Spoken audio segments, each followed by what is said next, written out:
Nalla Narasimha Reddy, Education Society's group of institutions, integrated campus. The institution is approved by AICT and affiliated to JNTU Hyderabad. This is Dr. G. Subbarao, professor working in Department of Civil Engineering. I welcome all the students for this online session. In this session, I am going to speak about groundwater exploration methods. Groundwater exploration methods. The objectives, if we consider for this topic, groundwater exploration, to study and understand the hydrological cycle of the area or region, to have an overall concept about the type, nature and the number of aquifers which are present in the area or region, and the quality of groundwater in the particular region. So these are some of the objectives of groundwater exploration. Groundwater exploration also includes study of the regional area, detailed survey, and exploitation of groundwater by means of borewells. These are also comes under groundwater exploration. If we see the methods and the techniques which are adopted in case of groundwater exploration, it has been subdivided into three types: by studying aerial methods, by studying surface methods, by studying subsurface methods. We can evaluate groundwater exploration methods. Again, the aerial methods include photogeology and remote sensing GIS studies. In a similar way, surface methods include the study of geological methods and the study of geophysical methods. Likewise, subsurface methods includes test drilling studies and geophysical logging studies. So all these methods are techniques which are helpful to understand the groundwater exploration techniques. Aerial methods. In aerial methods, a civil engineer must focus on photogeology and RS and JS techniques. What is photogeology? Photogeology is the study of geological features through aerial photography. It is the study of structural elements on the earth through taking aerial photos using aircraft without being in contact with it. For example, these are the geological formations. This is totally jointed sandstone, and this is shales with resistant interbedding plains, and this is sandstones and conglomerates. So these are identified through the aerial photographs in such a way. See how the delineated, these the features, this is the part delineated in such a way. So these are called study of geological features, and these are shales with resistant interbedding plains appeared in such a way. And this is, sandstone and conglomerates. Is small stream is flowing and joining, so number of streams are connecting here. So streams are connected here. So these are all geological features which can be studied through aerial photographs. Remote sensing techniques. These are valuable for understanding groundwater conditions.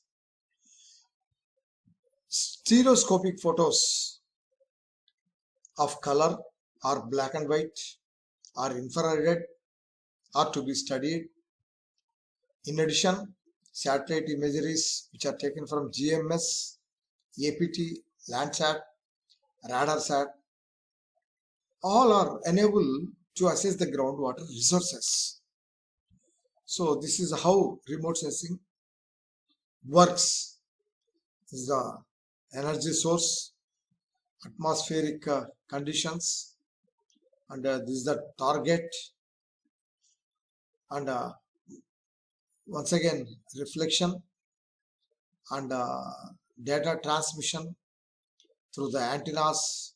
This is the satellite. So a picture is taken and it is enlarged. So data interpretation and analysis and the product applications. So this is how remote sensing works. Remote sensing data provide very quick and basic information which controls the occurrence and movement of groundwater. Remote sensing is usually applied to get observations which are related to geology, that means lithology. How many types of rocks are present? What is the order of superposition? Geomorphology, structural data, vegetation types, land use, drainage. All these observations are related to remote sensing. So studying the remote sensing certainly gives an idea about on all these features. Surface methods, which include geological methods, that means mapping of the area, geophysical methods, especially electrical resistivity methods. So geological methods involves collection of rock samples, analysis of rock samples, hydrogeological interpretation of maps, topographic maps, aerial photos, etc. Study of nature and the thickness of overlying beds and the dip direction of the aquifers enable to estimate the drilling depth, at what depth drilling is to be taken. So this information usually given by the study of geological methods through collection of samples, analysis, interpretation of geological maps, topographic maps, aerial photos, etc. Geophysical methods, which include mainly electrical resistivity method for groundwater exploration. So in this method, a current is passed into the ground through A and B current electrodes. This is current electrode, this is current electrodes. When current is passed through the resistivity meter, so potential difference is measured on the surface of the earth. These are denoted by M and N. So at constant levels, the current electrodes are to be moved away from each other so that the depth of penetration takes place.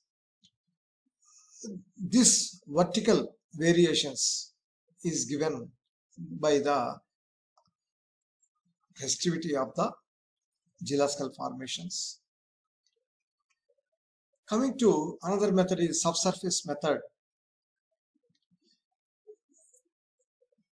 In these subsurface methods, test drilling techniques, borehole geophysical logging techniques are adopted.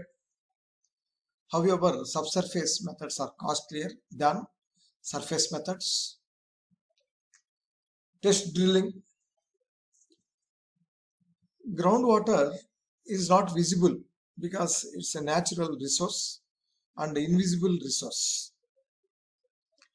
And it is available in different proportions in various rock types and at various depths. In the past, when there is no visible flow of water, the people were used to dig small pits along the riverbeds to collect groundwater coming through the seepage and used for their drinking purpose or agriculture purpose.